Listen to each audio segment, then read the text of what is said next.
Coast guard ration ভাতা সদস্য সংখ্যা যাই হোক না কেন, রেশন ভাতা মাসিক 2000 টাকা দুইজনের জন্য প্রযোজ্য।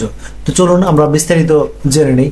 বাংলাদেশ কোস্ট গার্ডের অবসরপ্রাপ্ত অসামরিক সদস্যগণের জন্য অবসরোত্তর পর্যায়ে আজীবন মাসিক রেশন ভাতা জন প্রতি 1000 টাকা নির্ধারণ করা হয়েছে, এমন ভাবে একটি আদেশ জারি করা হয়েছে। এখন কোস্ট গার্ডের যে রেশন ভাতা সেটি কিন্তু আসলে এই যে 1 জানুয়ারি থেকেই আসলে এটি কার্যকর। তৎপরবর্তী সময় যারা অবসরে যাবেন কেবলমাত্র তারা এই সুবিধা প্রাপ্য হবেন। পরিবারের সদস্য সংখ্যা যাই হোক না কেন, কোস্ট গার্ডের অবসরপ্রাপ্ত সদস্যদের পরিবার প্রতি 2 জন করে জন প্রতি মাসিক 1000 টাকা হারে এই রেশন ভাতা পাবেন। তার মানে 5 জন সদস্য হলেও সেখানে 2 জনের জন্য 2000 টাকা পাওয়া যাবে। তো রেশন ভাতাটা কি?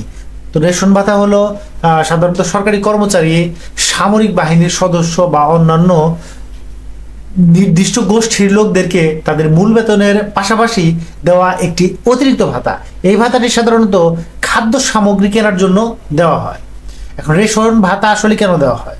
মূল্যস্ফীতির বা মুদ্রাস্ফীতির কারণে খাদ্য সামগ্রীর দাম বাড়লে এই ভাতাটি দিয়ে কর্মচারীরা তাদের পরিবারের খাদ্যের চাহিদা পূরণ করতে পারে।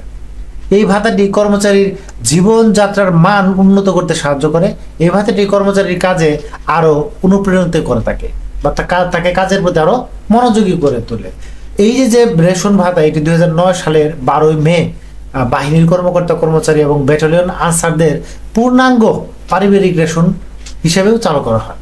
রেশন ভাতার পরিবর্তে অর্থাৎ এই যে আনসারদের যে করা হয় রেশন ভাতা, সেটি কিন্তু 2009 সালে চালু করা হয়। অন্যান্য যে বাহিনী আছে তাদের ভাতা কিন্তু অনেক আগেই চালু করা হয়।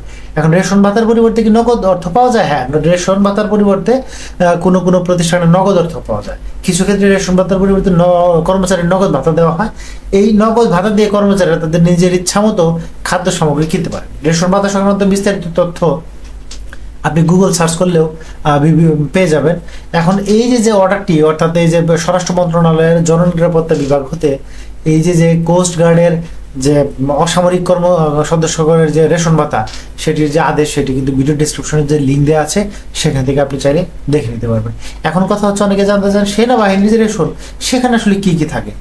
2015 সালের রেশন আদেশ অনুযায়ী 20 কেজি চাল পাওয়া যায়, 12 কেজি আটা পাওয়া যায়, 2 কেজি চিনি এবং 5 কেজি সয়াবিন তেল ধার্য করা যায়।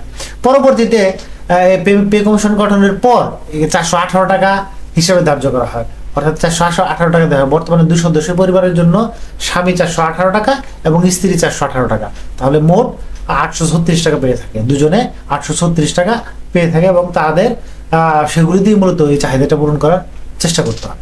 তো এখন কথা হচ্ছে যে এই রেশন কারা কারা আসলে পায়। এই ইতিপূর্বে আমি বলার চেষ্টা করেছি, তারপরে আবার বলছি, সেটি হচ্ছে সেনা, নৌবাহিনী, বিমান বাহিনী সহ অন্যান্য সামরিক বাহিনীর সদস্যরা এই রেশন পেয়ে থাকে। কিছু ক্ষেত্রে অন্যান্য নির্দিষ্ট গোষ্ঠীর জন্য সদস্যদেরও এই রেশন ভাতা দেওয়া হয়। অবসরপ্রাপ্ত সামরিক কর্মকর্তা, বিশেষ প্রতিবন্ধী ইত্যাদি এরাও কিন্তু এই রেশন পেয়ে থাকে। রেশন ভাতার পরিমাণ বিভিন্ন দেশে বিভিন্ন হয়ে থাকে, তবে বিভিন্ন গোষ্ঠীর ক্ষেত্রেও এটি ভিন্ন ভিন্ন হয়ে থাকে বা বিভিন্ন বাহিনীর ক্ষেত্রে এটি ভিন্ন ভিন্ন হয়ে থাকে। এটি সাধারণত কর্মচারীর পদমর্যাদা, পরিবারের সদস্য সংখ্যা এবং মূল্যবৃদ্ধির হারের উপর নির্ভর করে নির্ধারণ করা হয়ে থাকে। তারপরেও আরো বিস্তারিত বা আপনার যদি কিছু জানার থাকে এই বিষয়ে আপনি ভিডিও কমেন্ট সেকশনে কমেন্ট করতে পারেন। ধন্যবাদ।